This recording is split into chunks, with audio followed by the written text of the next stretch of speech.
Hello, Larry Yatch with SEAL Team Leaders back again for another mind-blowing leadership and team lesson.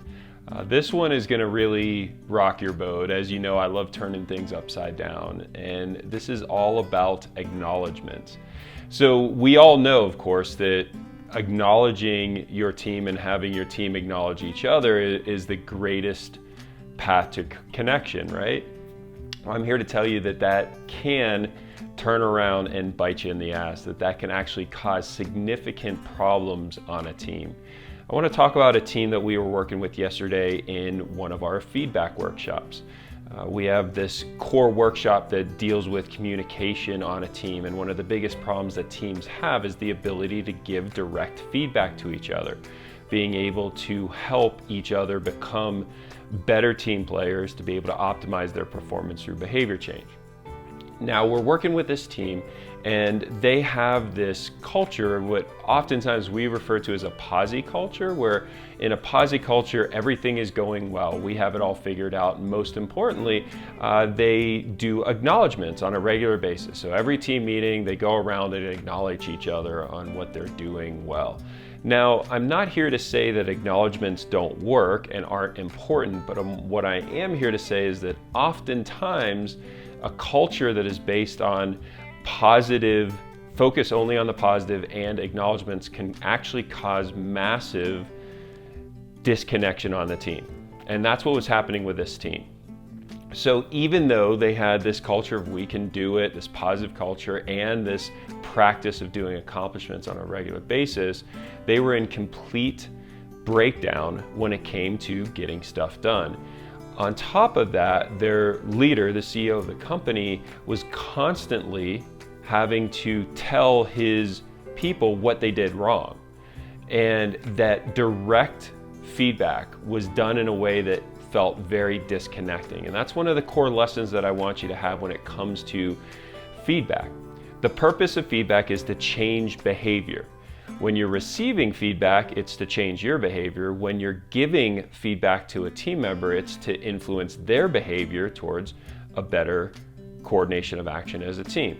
Now, the second purpose of feedback, and the most important purpose of feedback, is to create connection.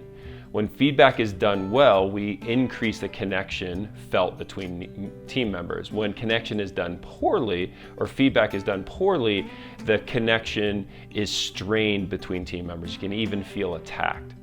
So in this culture of positive affirmation and acknowledgement all the time, how could that not work? Well, what happened was, because they never took time to give each other feedback on what went wrong, they only acknowledged what went well, the problems and the lack of coordination of action continued to build up. It would build up to the point where individuals couldn't hold their responsibilities.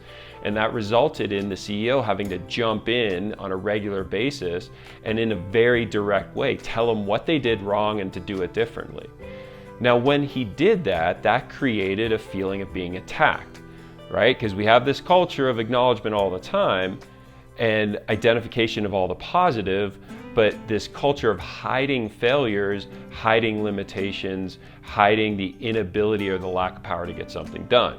So when all of a sudden the CEO had to jump in because things were going poorly and give that, shine the light on the negative, all of a sudden it felt very disconnecting. It felt like they were being attacked.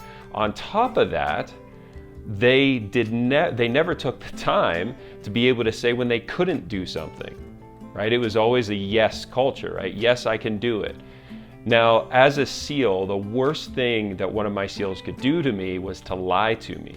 Specifically lie to me about what they can and can't do. So if I ask them, can you hold this responsibility?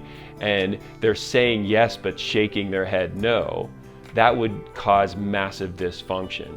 So one of the best things that I loved hearing was no, I can't do that. And always followed up with why. Why couldn't they do that? They would give the good reasons. Now, being able to create a culture that does acknowledge success, that is important, but we also have to have a culture that is okay with failure, okay with limitations, okay with receiving feedback where I may not have taken the best action. We need to balance both the positive acknowledgments and the opportunities to change based on the failures or limitations that we have. And when this is done correctly, and it is very rarely done correctly, I guarantee no one has ever taught you how to deliver feedback where you're asking someone to change their behavior in a way where they actually feel drawn into the conversation, where they feel supported, and the connection between the two people increases. That just isn't something that's taught. Generally, the way we go about doing it is telling them what they need to do differently, what they did wrong, and that always results in defense. And when they get to defense, now we're in conflict. The conflict creates disconnection. So the big thing I want you to take away from this is that yes, positive we can do it culture is important to establish. Acknowledging wins is important, but it's only half the battle. We also have to have a culture within an organization where failure is okay, where limitations are recognized, and the vulnerability to say, I can't do that, is not only accepted, but rewarded. And we do that by producing a culture where we can give direct, constructive feedback in a way that feels supportive and connecting. If you're an organization that doesn't know how to do that, or you're a manager or a leader that doesn't know how to do that, we'd love to support you in that. We can do that through our feedback workshops.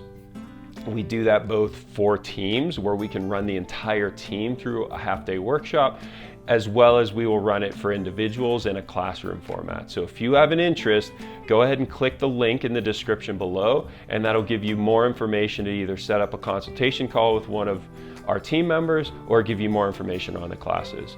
It'd be our honor to be able to support you in giving you the missing half of communication. I'm sure you have the acknowledgement side down. Now you get to learn how to give direct feedback in a connecting manner. This is Larry Yatch with SEAL Team Leaders, and as usual, it is my honor to serve you in your increasing capability of leading your teams and creating the success you want in your life. Make sure to hit the subscribe button below, the notification bell, and leave any comments that you have around these limitations or these challenges. We'd love to support you in this channel.